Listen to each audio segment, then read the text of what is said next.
Baik, kali ini kita akan membahas terkait pada pertanyaan di topik Organization Theory in Action, di mana pertanyaan pertama yakni bagaimana organisasi dapat beradaptasi atau mengendalikan elemen eksternal seperti pesaing, pelanggan, pemerintah, dan kreditor dalam lingkungan yang bergerak cepat.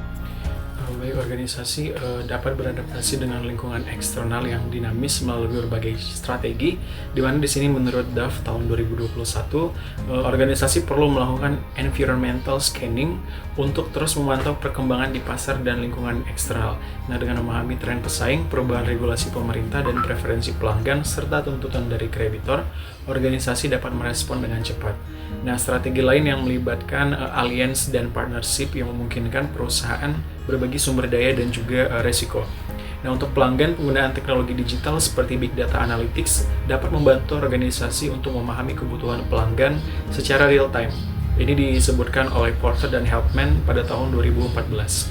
Nah, selain itu juga fleksibilitas struktur organisasi, yakni seperti mengadopsi tim lintas fungsi, membantu dalam beradaptasi cepat terhadap perubahan lingkungan.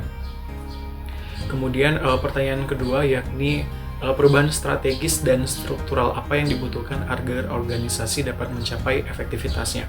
Nah, agar organisasi dapat mencapai efektif, itu perubahan strategis dan struktural diperlukan untuk menyesuaikan diri dengan kompleksitas dan dinamika lingkungan. Duff tahun 2021 juga menyarankan agar organisasi menggunakan konsep differentiation atau diferensiasi, yakni pemisahan tugas-tugas spesifik, dan integration atau koordinasi antar tugas untuk mencapai sinergi. Nah, strategi yang dapat diterapkan meliputi yang pertama yakni beralih ke struktur yang lebih datar atau flat structure untuk meningkatkan komunikasi. Kemudian yang kedua itu ada mengadopsi struktur berbasis tim atau matrix untuk meningkatkan kolaborasi lintas fungsi. Dan yang ketiga, ada menyesuaikan strategi dengan menggunakan analisis SWOT dan mengembangkan dynamic capabilities yang memungkinkan organisasi dapat beradaptasi cepat terhadap perubahan pasar. Hal ini selaras dengan pendapat TC pada tahun 2018. Nah, perubahan ini tentunya akan membantu organisasi supaya menjadi lebih responsif dan inovatif.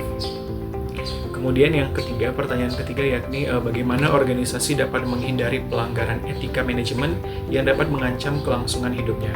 Nah, untuk menghindari pelanggaran etika, organisasi utamanya harus menanamkan budaya etika yang kuat.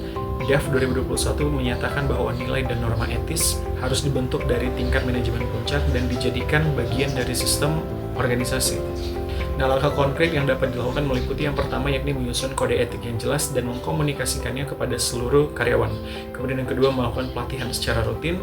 Lalu ada membentuk etik komite dan menyediakan saluran whistleblower untuk pelaporan pelanggaran. Kapten pada tahun 2015 juga menambahkan bahwa sistem pengendalian internal yang efektif dapat mencegah penyimpangan perilaku etis. Nah, dengan budaya organisasi yang berbasis integritas, risiko pelanggaran yang dapat merusak reputasi dan kelangsungan hidup perusahaan dapat diminimalkan. Kemudian pertanyaan yang keempat yakni bagaimana manajer dapat mengatasi masalah ukuran organisasi yang besar dan birokrasi. Baik, masalah ukuran besar dan birokrasi yang kaku itu bisa diatasi dengan melakukan desentralisasi dan teknologi. Duff 2021 juga mengusulkan pengurangan lapisan hierarki dan pemberdayaan unit-unit kecil mandiri sebagai cara untuk mengurangi birokrasi.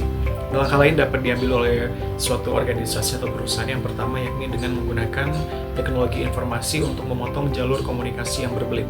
Kemudian yang kedua yakni menerapkan prinsip lean management yang fokus pada efisiensi dan eliminasi proses yang tidak menambah nilai.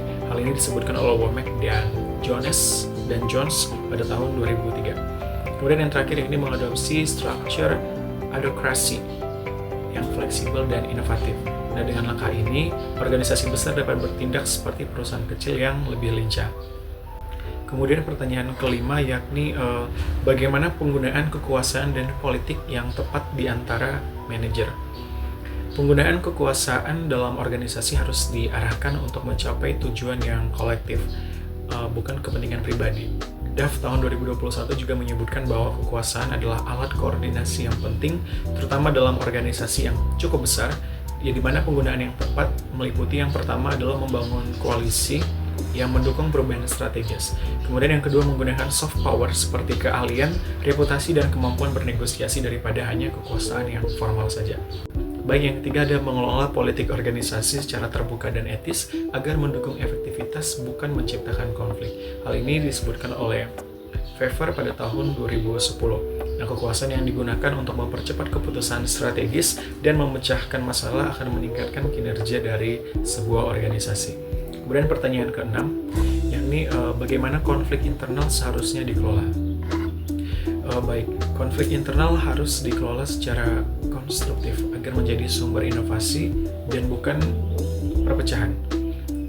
Menurut Duff 2021, konflik dapat diselesaikan melalui pendekatan integratif, yaitu mencari win-win solution bagi semua pihak.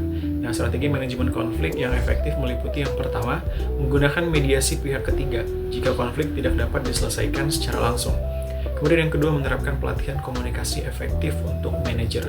Kemudian yang ketiga, menggunakan alat seperti Thomas Kilmann Conflict Mode Instrument (TKI) untuk memilih gaya penyelesaian konflik yang sesuai.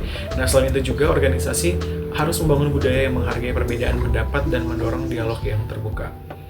Selanjutnya pertanyaan ketujuh, budaya perusahaan seperti apa yang dibutuhkan untuk meningkatkan, bukan menghambat inovasi dan perubahan, dan bagaimana budaya itu dapat dibentuk oleh manajer.